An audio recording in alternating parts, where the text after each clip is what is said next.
নমস্কার সবাইকে। আসুন আজ আমরা জেনে নিই প্রভু জগন্নাথ দেবের রথযাত্রা লীলার আধ্যাত্মিক তাৎপর্য কী। জগন্নাথ দেবের রথযাত্রা লীলা হিন্দু ধর্মে এক গভীর আধ্যাত্মিক তাৎপর্য বহন করে। এই উৎসব শুধু একটি ধর্মীয় আচার নয়, বরং এটি ভক্তি, আত্মসমর্পণ ও ঈশ্বরের প্রতি মানুষের অন্তরের টানের প্রকাশ। রথযাত্রার আধ্যাত্মিক তাৎপর্যগুলির মধ্যে প্রধান কয়েকটি হলো: ১ নম্বর, ভক্তি ও ঈশ্বরের কাছে আসার সুযোগ। যেমন সাধারণত মন্দিরের গর্ভগৃহে থাকেন জগন্নাথ দেব, যেখানে সবাই প্রবেশ করতে পারে না। রথে উঠে তিনি নিজেই ভক্তদের মাঝে আসেন। এতে প্রতীকীভাবে বোঝায় যে ঈশ্বর নিজেই তার ভক্তদের কাছে আসেন।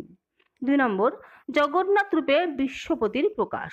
জগন্নাথ শব্দের অর্থ জগতের অধিপতি।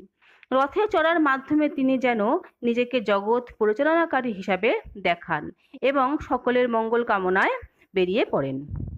৩ নম্বর, শক্তি ও আত্মার ভ্রমণ।